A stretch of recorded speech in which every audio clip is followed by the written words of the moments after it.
Boa noite, pessoal, tudo bem? Vamos dar início aí a mais um estudo, pedindo aí a Jesus que nos abençoe, nos ilumine, agradecendo aí ao Cristo pela oportunidade aí que nos dá de estudar à luz da doutrina espírita, do Evangelho, as verdades do mundo espiritual, que nos ajudam a crescer, a melhorar e a iluminar o nosso caminho. Agradecemos, Senhor, por tudo quanto temos e te pedimos que nos ajude a multiplicar nossos valores rumo ao bem. Ilumina nosso coração e mente e dá-nos, Senhor, aquilo de que precisamos para seguir junto a Ti. Fica conosco, mais uma vez, que assim seja, graças a Deus.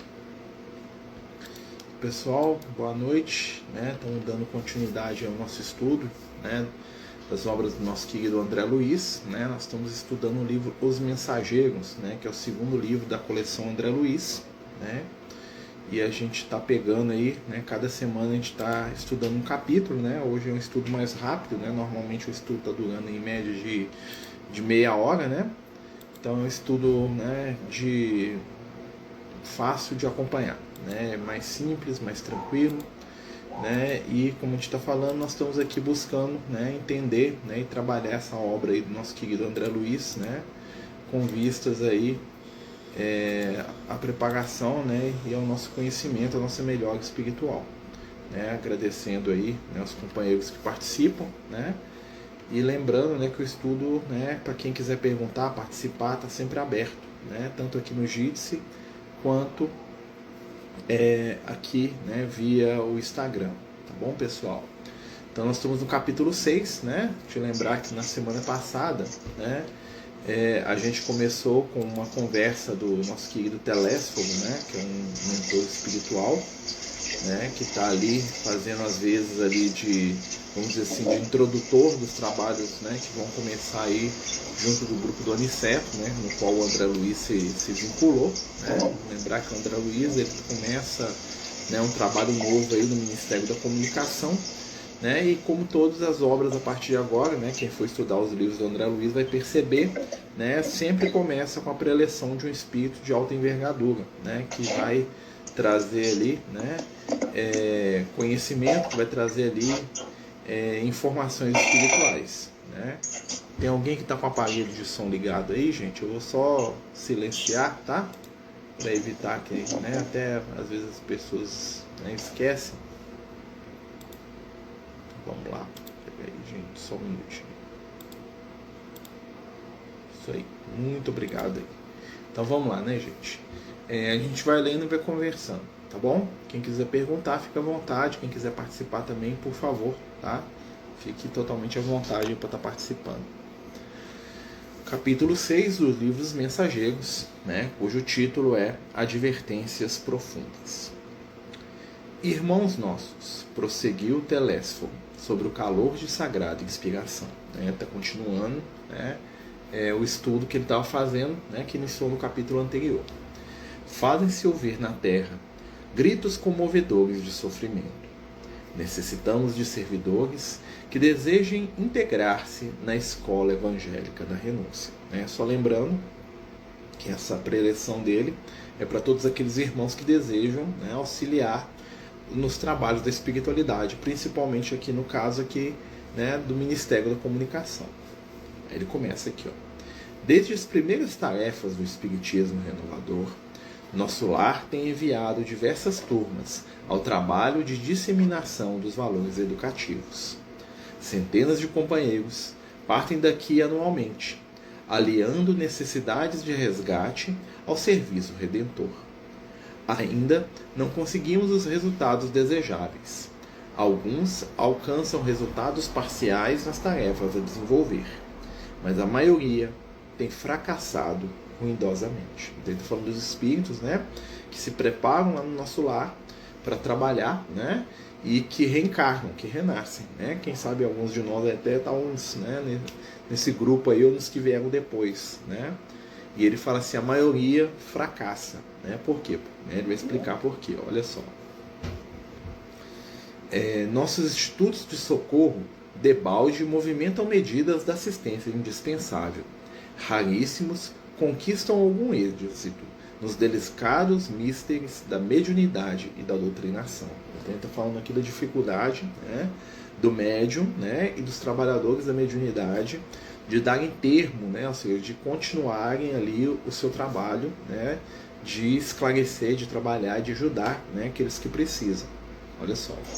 Outras colônias de nossa esfera providenciam tarefas de mesma natureza, mas pouquíssimos são os que se lembram das realidades eternas, quando do outro lado do véu.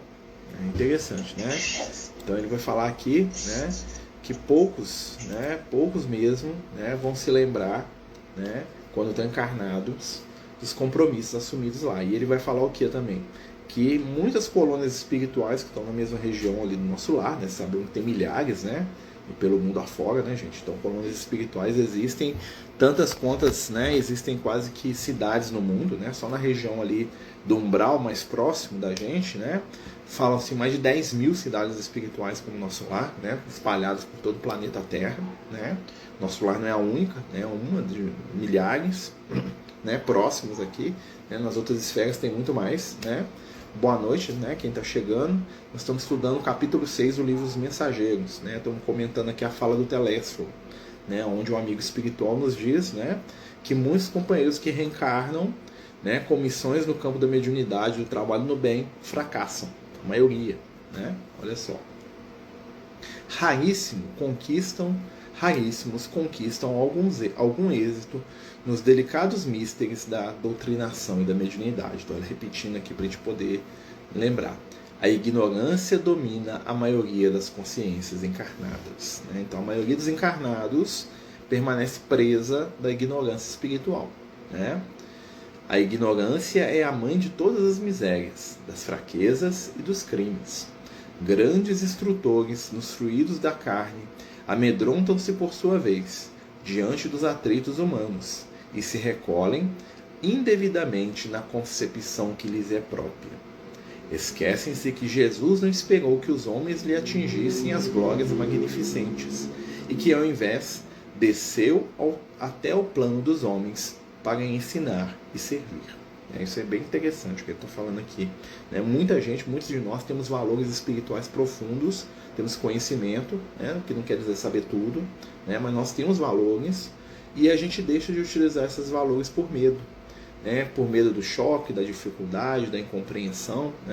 Então a gente se recolhe, e passa às vezes a encarnação inteira guardando conceitos e valores espirituais que poderiam estar sendo úteis para quem está à nossa volta. E ele dá o exemplo de Jesus, que Jesus não esperou o mundo estar pronto para ele. Jesus veio para poder dividir, para amar, para ensinar e servir.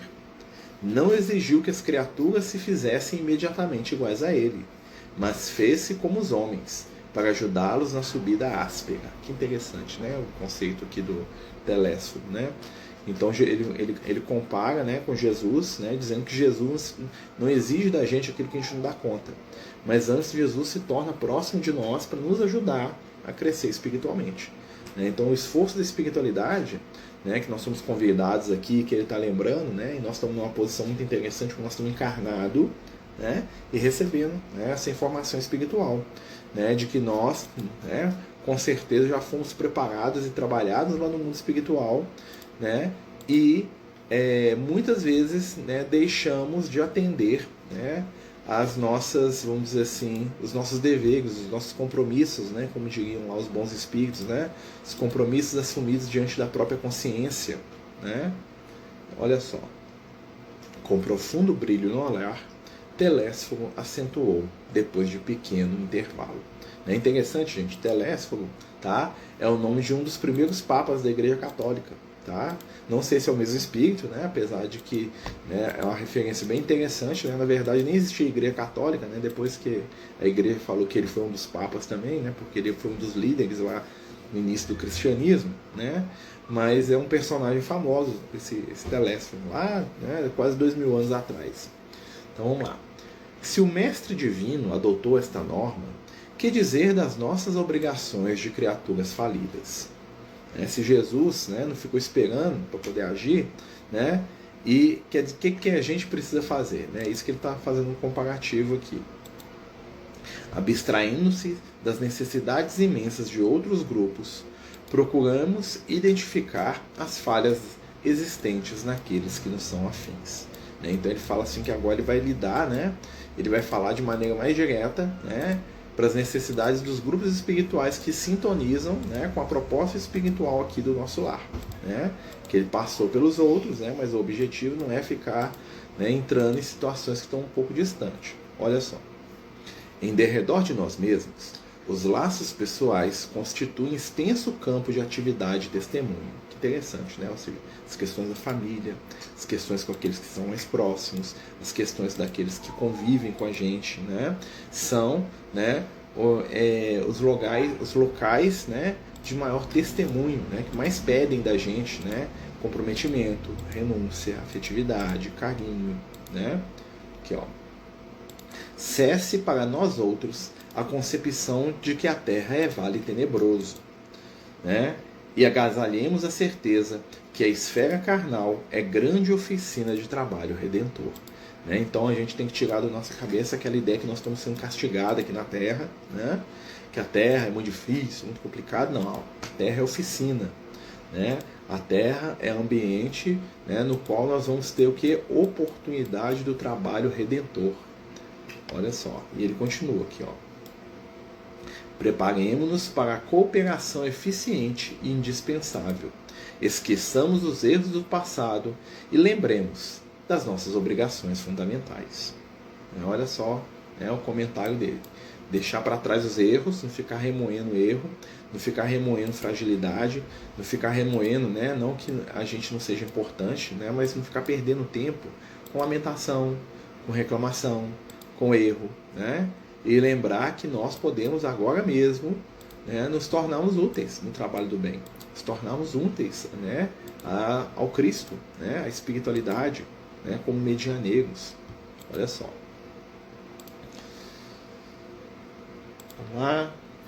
A causa geral dos desastres mediúnicos é a ausência de noção de responsabilidade e da recordação do dever a cumprir. Quantos de vós fostes abonados aqui por generosos benfeitores? O Pai está falando para a gente, E tá, também. Que buscaram auxiliar-vos, condoídos do vosso pretérito cruel. Quantos de vós partirdes, entusiastas, formulando enormes promessas? Entretanto, não soubestes recapitular dignamente, para aprender e servir, conforme os desígnios superiores do Eterno. É interessante isso, algum tempo atrás a gente estava lá na Casa Espírita, uns anos atrás aí, e a gente estava comentando com o pessoal lá, no estudo. Olha o Luke aí, dá boa noite pro pessoal, Luke. Boa noite. O Luke está participando, Luke? Então a gente estava comentando lá na Casa Espírita, de que algumas tarefas estavam precisando de tarefeiro, que não tinha quem fizesse determinada coisa, que muita gente ficava lá sobrecarregada, e quando você fica sobrecarregado, você não faz da maneira adequada, você faz do jeito que dá, E às vezes a gente fica chateado com isso, E aí os amigos espirituais falam assim, essa é a tarefa daquele que não veio. Aí eu falo assim, mas como é que é isso? Ele fala assim, muitos companheiros que reencarnaram, eles reencarnaram comprometidos a vir trabalhar aqui e fazer determinada tarefa, Alguns passaram aquilo pela porta e não quiseram entrar, outros entraram, ficaram uma semana, mas fugiram, E outros nem nunca vieram, nem nunca lembraram da tarefa, porque estão perdidos aí, nas questões da matéria. Então essas tarefas aí que às vezes falta 1, falta 8, falta 10, são as tarefas daqueles que deveriam ter vindo. Companheiros que muitas vezes lá no mundo espiritual eram os mais entusiasmados, eram os que mais prometiam, que mais você fala assim, nossa, é nós lá que vamos trabalhar com esse cara, mas esse cara nunca veio, ficou aí perdido, ficou aí envolvido com outras questões, ficou aí esquecido das suas necessidades espirituais. Muitos companheiros às vezes passam a vida toda encarnada meio que frustrados, falando assim, nossa, está faltando alguma coisa para me fazer, mas aí quando o trabalho chama ele dá mil desculpas. Sou jovem demais, sou velho demais, estou construindo a família, agora tem que criar os filhos, agora que eu criei os filhos eu preciso descansar, tenho que trabalhar, agora que eu estou aposentado eu tenho que aproveitar, então sempre tem uma desculpa né, sempre tem uma vibração que impede, né, que a gente se movimente ali no bem. E não é fácil, né, porque você tem que abrir mão, né, o que ele está falando ali no início. Olha só. Quantos de vós partistes entusiastas, formulando enormes promessas? Entretanto, não soubestes recapitular dignamente, para aprender a servir conforme os desígnios superiores. Estou repetindo, né? Quando o Senhor vos enviava possibilidades materiais para o necessário, regressavam à ambição desmedida. Ante o acréscimo da misericórdia do labor intensificado, agarrastes à ideia da existência cômoda. Junto às experiências afetivas, preferistes os desvios sexuais. Ao lado da família, voltastes à tirania doméstica. E aos interesses da vida eterna, sobrepusestes as questões inferiores da preguiça e da vaidade. Né? Então, como é sedutor, né? O mundo material tem tanta coisa legal para se fazer, né? Principalmente na hora do estudo, da atividade, né? Nunca tem tempo. Né? Deste-vos, na maioria, a palavra sem responsabilidade e a indagação sem discernimento, amontoando atividades inúteis. Como médiuns, muitos de vós preferis a inconsciência de vós mesmos. Como doutrinadores, formuláveis conceitos para exportação, jamais para uso próprio. O que ele está falando aqui do médium, né? Que ele está sempre, que é aquele médium que sempre senta na cadeira da reunião mediúnica, né? E nunca sabe de nada, e nunca quer saber de nada, e se pergunta para ele o que aconteceu, o que houve, ele fala assim, não sei, não quero saber, né? Ou seja, não tem compromisso com nada. Eu vim aqui, falo o que eu quiser, e depois se me perguntar, não lembro, né? E o outro, ele está falando do doutrinador, né, que às vezes é o dirigente da reunião, né, mas aqui a gente pode estender isso para muitos aspectos da vida, ou seja, aquela pessoa que conhece, né, que fica jogando conceito para os outros, aí, ó, quem está falando, né, e que não vive aquele conceito. Né? Então, assim, a questão não é o que a gente fala, é o que a gente vive. Né? Porque falar muito a gente já sabe. Né? Falar a gente já fala aí uns 50 mil anos ou mais aí, que né, já entramos no domínio da fala. A questão toda é aprendermos a trabalhar os valores da nossa intimidade. Olha só. Vou continuar aqui. Que resultado atingimos? Grandes massas batem as fontes do Espiritismo Sagrado, tão só no propósito de lhes mancharem as águas. Não são procuradores do reino de Deus os que lhes forçam desse modo a porta, mas sim caçadores de interesses pessoais. Sequiosos da facilidade, amigos do menor esforço, preguiçosos e delinquentes de todas as situações, que desejam ouvir os espíritos desencarnados, receosos da acusação que lhe dirige a própria consciência. O fel da dúvida invade o bálsamo da fé nos corações bem-intencionados. A sede de proteção indevida azorraga os seguidores da ociosidade.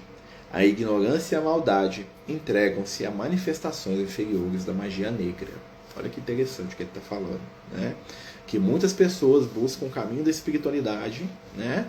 Para quê? Para atender os próprios desejos. Né? Estou com um problema afetivo, eu quero ir lá, né, conquistar a moça ou o moço, eu vou lá, quem faz aquele trabalhinho lá, pago, né, que os espíritos resolvam. Estou querendo ganhar mais lá na empresa, eu vou lá, faço um trato com o espírito. Quero, né? Ou seja, eu quero que os espíritos manipulem as questões da minha vida material, né, e venham resolver, né, as minhas dificuldades de momento. Né? Então muita gente, o que ele está dizendo aqui? Muitos companheiros, muitos de nós, né, se aproximam da doutrina espírita, né, totalmente interessados a ouvir o que os espíritos têm a dizer sobre nós.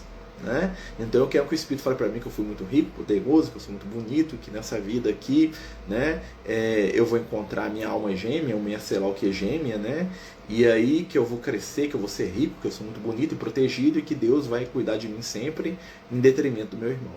Né? Aí chega na casa espírita, né? A espiritualidade fala para ele assim: meu filho, vamos trabalhar para Jesus, vamos dar comida para quem está com fome, vamos consolar quem está chorando, né? Vão abrir mão da nossa vaidade, do nosso orgulho, vão abrir mão do nosso tempo em favor daquele que precisa, daquele que chora. Assim você vai construir um caminho de amizades e fraternas companhias no mundo espiritual. Né? Vamos cuidar dos filhos carentes sem mãe, porque vai ter uma legião de mães desencarnadas que vai estar cuidando de você no dia das suas lágrimas, das suas dores. Né? Vamos deixar de lado a vaidade do corpo físico, né? Porque o cuidado é muito diferente do excesso. né? Então manter o nosso corpo, né, numa condição de equilíbrio, de paz, é muito diferente de se escravizar à forma física. Até porque aqueles que assim o fazem, muitas vezes, ao desencarnar, ficam amarrados ao corpo físico, né? O qual foi para eles quase que um ídolo vivo, né? Vamos trabalhar, né? Vamos compreender aqueles que são diferentes, né? Vamos nos envolver em tarefas de assistência, de ajuda entre pessoas que não acreditam, que não pensam como nós e que muitas vezes são instrumentos até mesmo da nossa dor, né? Vamos perdoar, vamos compreender, vamos respeitar, né? Vamos doar o nosso tempo sem esperar nada em troca, sabendo que todo o tempo que se faz, né? Toda a ação que se faz e todo o tempo que se gasta no bem é conquista espiritual para a nossa melhora, nosso amanhã, né? Nós estamos forjando laços eternos aí com companheiros e companheiras do mundo espiritual, né? Que nos momentos mais dolorosos e dolorosos de verdade, né? Não é porque eu quebrei a unha, ou porque o meu salário está atrasado, ou porque o meu chefe fez careta para mim, né? Ou porque a moça que eu não gosto, né? Ou que eu gosto, né? Torceu o nariz para mim, não. São os momentos chaves, né? Quando a dor vier de verdade, a espiritualidade vai estar presente. Né? Vamos sair, né, daqui, como ele diz aqui, né, a sede de proteção indevida, né, que a Zorraga chicoteia, tá, gente? Os seguidores da ociosidade, né, quando a espiritualidade nos convida ao trabalho, né, nos convida ao movimento do bem, nos convida ao esforço de sermos melhores, né? Quando a gente fala assim, nossa, então eu tenho que ir para casa espírita lá e me escravizar naquele ambiente, não é isso, né? Eu tenho que conviver. Eu tenho que desenvolver valores no campo do olhar, do perceber o outro, de olhar para aqueles companheiros que estão andando comigo, né, que estão vivendo comigo ali no meu cotidiano, e entender que eles não são os vilões da minha história. Eles são pessoas tão frágeis quanto eu mesmo, né, tão necessitadas quanto eu mesmo, né, e que esses companheiros merecem tanta felicidade quanto eu. Né? Não existe uma disputa espiritual para Deus proteger meia dúzia e condenar meia dúzia, não existe isso. Né? O que existe é um trabalho contínuo e constante de todos por todos. Né? O espírito iluminado é aquele que percebe que a felicidade dele está atrelada à felicidade do outro. Não existe felicidade real exclusiva só para mim. Né? Então, se meu filho estiver feliz, né, eu vou estar feliz. Né? Mas se eu estiver feliz e meu filho está infeliz, eu não vou ter felicidade. Minha felicidade vai desvanecer. Né? Então, são essas questões que ele está falando aqui. Ó. Olha só. Por que tudo isso, meus irmãos? Por que não temos sabido defender o sagrado depósito? Por termos esquecido, em nossos labores carnais, que o Espiritismo é revelação divina para a renovação fundamental dos homens. Então, o propósito da espiritualidade é a nossa renovação. É a mudança dos nossos conceitos, da forma de a gente pensar, da forma de a gente entender. Né? É a elevação do nosso padrão íntimo, na busca de um aprimoramento, não para vencer ninguém, mas sim para sermos melhores, né? E sermos melhores diante das nossas próprias limitações, sem disputa, sem querer ganhar de ninguém. Né? A disputa é um sinal de animalidade. Os animais disputam entre si, né? Para quem vai ser o líder, quem vai reproduzir, quem vai comer primeiro. Olha só, essa disputa, essa energia que nós temos ainda muito forte na gente, está dentro da gente ainda, né? De querer ser o primeiro, de querer ser o maior, de querer falar assim, venci, ganhei, cheguei primeiro, tá? Isso ainda é resquício da nossa caminhada no reino animal, né? Aonde o maior, o mais forte, o primeiro, comia melhor, reproduzia, né? Tinha lá todos os favores do bando, né? E aí nós não percebemos que ainda mantemos essas vibrações, olha só. Não atendemos ainda como se faz indispensável a construção do reino de Deus em nós. Contudo, não abandonemos nossos deveres a meio da tarefa. Voltemos ao campo, retificando semeaduras. Ou seja, o que ele está falando? Está difícil, mas vamos continuar, que vai dar, vamos começar de novo. O Ministério da Comunicação vem incentivando este movimento renovador. Necessitamos de servidores de boa vontade. Aí ele volta lá no tema do Kardec, lá. O bom espírito, o bom cristão é aquele que se esforça para ser melhor.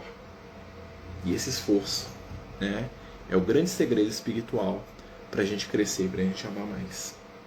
Está na hora da gente despertar para quem nós somos em verdade. Né? Repetir antigos padrões de sofrimento, de culpa, não vão nos levar ao nosso crescimento espiritual. Mas aceitarmos que somos luz, né? E somos luz que está se acendendo cada vez mais, isso vai nos ajudar. Porque os grandes espíritos, eles não têm culpa, eles têm responsabilidade. Então vamos eliminar a culpa da nossa jornada evolutiva, né? Deixar de lidar com a nossa culpa, transformar ela em responsabilidade. Errei? Vou fazer de novo. Olha só. Necessitamos de servidores de boa vontade, leais ao espírito da fé. Não serão admitidos os que não desejarem conhecer a glória oculta da cruz do testemunho, nem atendem aqui os que se aproximem com objetivos diferentes. Profundo, né? Olha o que ele fala. Não serão admitidos os que não desejarem conhecer a glória oculta da cruz do testemunho. Lembra o que acontece na cruz, né? Ser pregado, né? Tá falando do Paulo de Tarso, que eu gosto muito, que fala assim: estou pregado para a vida, cara, na cruz junto ao Cristo. Mas assim como ele, né, a minha esperança é ressuscitar junto dele. Né? Então, estou pregado na cruz, mas Jesus ressuscitou depois. Então eu vou nessa onda também. Né? Aqui estamos todos, companheiros da comunicação, endividados com o mundo, mas esperançosos de êxito em nossa tarefa permanente. Levantemos o olhar. O Senhor renova diariamente nossas benditas oportunidades de trabalho. Cada dia é uma oportunidade. Mas, para atingirmos resultados preciosos, é imprescindível que sejamos seguidores da renunciação inferior. Nenhum de nós, dos que aqui nos encontramos, está livre dos ciclos de reencarnação na crosta. Todos, portanto, somos sedentos da vida eterna. Não esqueçamos deste modo o Calvário do nosso Senhor, convictos de que toda saída dos planos mais baixos deve ser subida para a esfera superior. Ninguém espere subir espiritualmente sem esforço, sem suor, sem lágrimas. Profundo, né? Falando, quer evoluir, meu filho? Trabalha. Né? Abre mão, perdoa, ajuda, sustenta, compreende. Isso faz que a gente cresça. Neste momento, cessou a preleção de Telófilo, que abençoou a multidão, mostrando o olhar infinitamente brilhante e aceitando em seguida o abraço do Aniceto para afastar-se. Então termina ali, né? Muito simples, né? Ele vai lá, o Aniceto abraça e acabou. Né? Essa parte. Debaixo de profunda impressão, em face das incisivas declarações do instrutor, observei que numerosos circunstantes choravam em silêncio. Né? O negócio foi tão emocionante que o pessoal estava chorando lá. O André Luiz começou a olhar assim, né? Chorando. Né? Ao meu olhar interrogativo, Vicente explicou. Tipo assim, por que eles estão chorando? Né? O André Luiz, né? Bobão, né? Por que esses caras estão chorando? Esse tanto de gente chorando? O Vicente falando, são servidores fracassados. Neste instante, Telésforo e o nosso orientador postaram-se junto a nós. Olha só, né? Duas senhoras, de grave fisionomia, aproximaram-se respeitosamente, e uma delas dirigiu-se a Aniceto nestes termos: desejamos o obséquio de uma informação concernente à próxima oportunidade de serviço que será concedida a Otávio. Tá? Então termina, né? O André Luiz está lá vendo aquela situação, a Aniceto está lá junto com o Telésforo, duas senhoras, dois espíritos femininos se aproximam, né? Grave aqui, gente, quer dizer que elas aproximam com um semblante sério, né? Respeitoso, e elas perguntam sobre o que vai acontecer com alguém chamado Otávio, né? Devem estar lá intercedendo por ele, né? O ministério prestará esclarecimentos, respondeu o interpelado atencioso. Todavia, tornou a interlocutora, ousaria reiterar-lhe o pedido. É que Marília, grande amiga nossa, casada na terra há alguns meses, prometeu-me cooperação para auxiliá-lo, e seria muito do meu agrado localizar agora o meu pobre filho em novos braços maternais. Então já pegamos aqui, né? O Aniceto está lá, né? Essa mãe, esse espírito que deve ser uma mãe, né? Desencarnada, aproxima dele, né? O filho deve ser alguém daquela situação dos fracassados ali, né? E ela pedindo para o Aniceto, né? Porque tinha uma companheira encarnada, né? Que tinha casado há pouco tempo, que ela queria levar o espírito para poder reencarnar como filho da moça, localizá-lo em novos braços maternais, né? Aniceto esboçou o gesto de compreensão e sorriu esclarecendo, sem afetação. Convém não estabelecer o plano por enquanto, porque, antes de tudo, Precisamos conhecer a solução do processo de médiuns fracassados em que ele está envolvido. Somente depois, minha irmã. Né? Olha só, então, né, o Otávio, que é citado aqui, é um médium fracassado, né? E a mãe dele estava tentando ajudá-lo, né? Mas aí o Aniceto falou assim, por enquanto não. Né? Ou seja, agora ele não vai reencarnar, não. Nós temos que trabalhar, ver o que podemos fazer com ele. O caso dele é complicado, né? Ou seja, os espíritos superiores interferem, né? Mas às vezes a pessoa se complicou tanto, fica difícil. Volvi os olhos para Vicente, sem ocultar a surpresa. Mas enquanto as senhoras se retiravam conformadas, Aniceto dirigia-nos a palavra. Tenho serviços imediatos, em companhia de Telésforo. Deixo-vos a todos em estudos e observações aqui no centro dos mensageiros. Retirou-se Aniceto com os maiores, e um companheiro declarou alegremente, podemos conversar. Então saiu o Aniceto, o Telésforo, fazer algum trabalho lá de espiritualidade, e ficou lá o André Luiz, Vicente e os outros alunos. O nosso orientador explicou Vicente solícito. Considera trabalho útil toda conversação sadia que nos enriqueça os conhecimentos e aptidões para o serviço. Ou seja, conversa também é trabalho, mas quando é conversa útil, né? Não é conversa para falar mal dos outros, não é conversa para falar bobagem, né? Não é conversa para poder falar coisa de baixo nível, né? Toda conversação sadia que nos enriqueça os conhecimentos e aptidões para o serviço.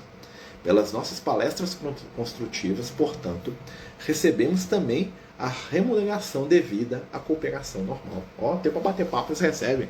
Né? É o bater papo de Jesus, né? A conversa construtiva, né? Iluminada, né, gente? Para quem está chegando, pessoal, nós estamos aqui no capítulo 6 do livro dos Mensageiros, tá? O André Luiz está aqui com o Vicente aqui, né? No centro dos mensageiros aqui, no plano espiritual. Vicente sorriu, né? Curioso e surpreendido, indaguei. E se eu tentasse voltar aos assuntos inferiores da Terra, esquecendo a conversação edificante? Porque se eu começar a sair do assunto, né? O André Luiz está perguntando. Vicente sorriu e retrucou. O prejuízo seria seu, porque a palavra aqui define o espírito. E se você fugisse à luz da palestra instrutiva, nossos orientadores conheceriam sua atitude imediatamente, porquanto sua presença se tornaria desagradável e seu rosto se cobriria de sombra indefinível. Olha que interessante, né? Então, o André Luiz lá, né? Ele pergunta, se eu mudar de assunto, se eu falar de coisa que não deve, né? A energia dele muda. Os espíritos iam perceber na hora, falar, opa, você tá destoando aí, André, vamos voltar aí. Eles iam dar uma cutucada nele, eles iam puxar o André Luiz para, né, reajustar aí. Vamos reajustar essa energia, essa vibração aí, meu amigo. Né? E aí, né, gente, a gente chega no final desse capítulo, né? Semana que vem nós vamos conhecer a história do Otávio aqui, ó. A queda de Otávio, né? Nós vamos conhecer a história dele semana que vem. O Otávio, né, que a mãe dele foi lá pedir ajuda para o Aniceto, né? Então semana que vem nós vamos voltar e vamos estudar o caso dele, tá bom? Estamos chegando aqui no final do nosso estudo, né? Como a gente falou, né? As quartas-feiras o estudo é bem mais rápido, né? Bem mais papum, né? Vai ficar salvo aqui no Instagram, quem quiser assistir, né? E amanhã nós temos um estudo de Evangelho, né? Evangelho de Mateus, capítulo 22, tá? Vamos começar o capítulo 22 de Mateus amanhã, se Deus quiser e permitir. Né? Tenhamos aí todos uma boa noite, que Jesus nos abençoe e nos ilumine, que seu amor possa estar conosco e que possamos sentir em nossos lares e em nossa vida as vibrações sublimes do amor, que possamos despertar para as oportunidades de trabalho, que possamos nos lembrar dos compromissos assumidos diante da nossa consciência, dedicando tempo, esforço e iluminação do nosso caminho em favor do próximo e de nós mesmos. Agradecemos, Senhor, pelo estudo, pela oportunidade e pela vida. Fica conosco. Que assim seja, graças a Deus. Então, meus amigos, né, muito boa noite. Né, estamos terminando o estudo e amanhã estaremos com o Evangelho de Mateus. Né, o estudo vai ficar salvo aqui no Instagram. Boa noite. Jesus abençoe. Os Amigos do Caminho apresentam sua primeira obra literária, Versos do Caminho, uma compilação das mensagens do nosso amigo espiritual Lucas, à venda pelo WhatsApp 31 98827 3218. Toda a renda será destinada para o projeto Neurodiversos.